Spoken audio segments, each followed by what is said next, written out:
అందరికీ నమస్కారం. గత కొన్ని రోజులుగా ప్రశ్నించే వారిపై పెడుతున్నటువంటి కేసులు, చేస్తున్న అక్రమ అరెస్టులు మనం చూస్తూనే ఉన్నాము. ఈరోజు నేను కేవీఆర్ అన్న కుటుంబ సభ్యుల్ని కలవడానికి రావడం జరిగింది. ఆ రోజున మన అందరం కూడా చూసాము, జర్నలిస్ట్ అలాగే ఇన్ఫ్లుయెన్సర్ నిజాన్ని నిర్భయంగా మాట్లాడుతూ నిజాలను చెప్పేటువంటి ఒక విలువ కలిగిన జర్నలిస్ట్ అయిన కేవీఆర్ అన్నని ఎంత దారుణంగా అర్ధరాత్రి పోలీసులు వచ్చి, ఏపీ పోలీసులు వచ్చి ఈడ్చుకెళ్తూ అడ్డుకున్న కుటుంబ సభ్యుల్ని పక్కకి తోసేసి చిన్న పిల్లలని కూడా చూడకుండా వాళ్ల ముందే వాళ్ళ నాన్నగారిని అతి కిరాతకంగా లాక్కెళ్తూ అరెస్ట్ చేసినటువంటి ఒక వైనాన్ని రాష్ట్ర ప్రజలు అందరూ కూడా చూశారు. అయితే ఈ రోజున రాష్ట్రంలో ఎన్నో సమస్యలు ఉన్నాయి. ఆడపిల్లలపై జరిగేటువంటి అత్యాచారాలు కావచ్చు, వేటకని వెళ్లి గల్లంత అయిపోయిన మత్స్యకారులు కావచ్చు, ప్రభుత్వాస్తుల్ని ప్రైవేటీకరణ చేయడం కావచ్చు, పరీక్షల్లో జరిగిన అన్యాయాలు కావచ్చు, ఇలా రైతులకి జరుగుతున్నటువంటి అన్యాయాలు కావచ్చు, ఇలా ఎన్నో సమస్యలు రాష్ట్రంలో ఉంటే తప్పిపోయిన చిన్న పిల్లలు కావచ్చు, ఇలా ఎన్నో సమస్యలు రాష్ట్రంలో ఉంటే అవన్నీ అర్జెంట్ లేదు, అవన్నీ గాలికి వదిలేసి అవన్నీ పక్కన పెట్టేసి కేవలం ఎవరైతే ప్రభుత్వం చేసేటువంటి అన్యాయాల్ని, అధికారంలో ఉన్నటువంటి ఇప్పటి కూటమి ప్రభుత్వం చేసేటువంటి అన్యాయాల్ని వేలెత్తి చూపిస్తున్నారో వాళ్ళని మాత్రం హుటాహుటిన వాళ్ళు ఎక్కడున్నా సరే, పక్క రాష్ట్రాల్లో ఉన్నా సరే వెళ్ళిపోయి అర్ధరాత్రి పూట అర్జెంటుగా వాళ్ళు అరెస్ట్ చేసే కార్యక్రమాలు పెట్టుకుంటున్నారు. ఇవాళ ఇదే జరుగుతోంది. గత కొన్ని రోజులుగా ఎవరైతే నిజాలు మాట్లాడుతున్నారో, అది ప్రతిపక్షం వాళ్ళైనా, ఇన్ఫ్లుయెన్సర్స్ అయినా, జర్నలిస్టులు అయినా, నిజాలు మాట్లాడే వాళ్లపై దాడులు, అన్యాయంగా అక్రమంగా కేసులు, అరెస్టులు ఇది జరుగుతోంది. ఈ రోజున మరి ఎంత ఇబ్బంది పడుతున్నారు చూస్తా ఉన్నాం. వీళ్ళ కుటుంబం అంతా. ఎవరండి వీళ్ళ కుటుంబానికి ఈ రోజు సమాధానం చెప్పేది? 2 చిన్నపిల్లలు.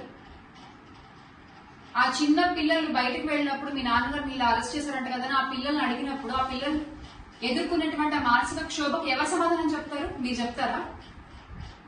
అన్యాయంగా లాక్కెళ్ళిపోయారే, అన్యాయంగా అరెస్ట్ చేశారే, సరైన కారణం చెప్పకుండా, పైగా అక్క మీద కూడా కేసులు పెడుతున్నారు.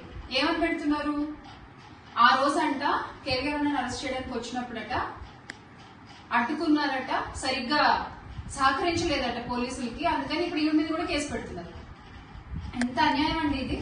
అరే, ఒక భర్తని అర్ధరాత్రి చెప్పా చేయకుండా, ముందస్తు ఇన్ఫర్మేషన్ లేకుండా అరెస్ట్ చేయడానికి వచ్చేస్తే ఎటువంటి భార్య అయినా సరే రెడ్ కార్పెట్ వేసి ఆహ్వానిస్తారా అండి? మీకు కనీసం ఏమైందండి, ఎందుకు తీసుకెళ్తున్నారా నోరు తెచ్చి అడగరా? కారణం కనుక్కోరా?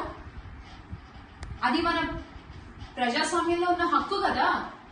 ఎందుకు అరెస్ట్ చేస్తున్నారు, ఎక్కడికి తీసుకెళ్తున్నారు, ఏ కారణం మీద అరెస్ట్ చేస్తున్నారు నిజాలు మాట్లాడుకోవద్దు, తెలుసుకోవద్దా?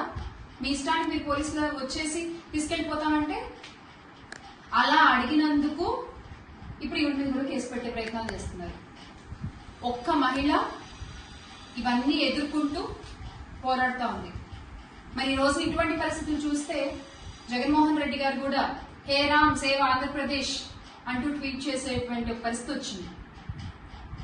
ఎవరికి చెప్పుకోవాలో అర్థం కాక దేవుడిని మొదలుపెట్టుకుంటున్నారు. ఏంటి వ్యవస్థలు?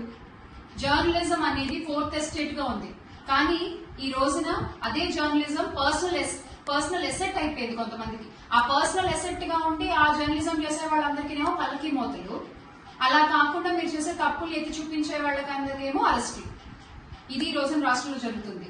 ఒకటి మాత్రం గుర్తుపెట్టుకోవాలి, అది ఏ రాష్ట్రమో, అది ఆంధ్రప్రదేశ్, తెలంగాణ, లేకపోతే ఇంకే రాష్ట్రం అని మాట్లాడట్లేదు. ఒక జర్నలిస్ట్ కి ఈ రోజు జరిగిన అన్యాయం గురించి ఖచ్చితంగా మనం మాట్లాడుకోవాల్సిన పరిస్థితి.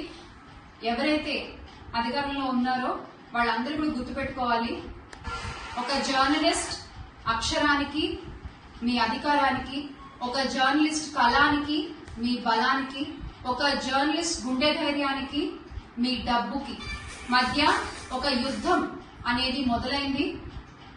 ఈ యుద్ధం చివరికి ఆఖరికి చేరేసరికి ఖచ్చితంగా న్యాయమే గెలుస్తుంది, ధర్మమే గెలుస్తుంది అన్న విషయం మీరు గుర్తుపెట్టుకుని వ్యవహరిస్తే మంచిది.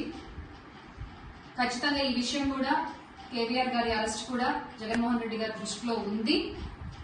మీరు ఒక్కళ్ళు కాదమ్మా, న్యాయం వైపు నిలబడి పోరాడే వాళ్ళు ఎప్పుడూ ఒకళ్ళు కాదు. ఆ విషయం ఖచ్చితంగా గుర్తుపెట్టుకోండి. మీరు ధైర్యంగా ఉండండి, సరేనా?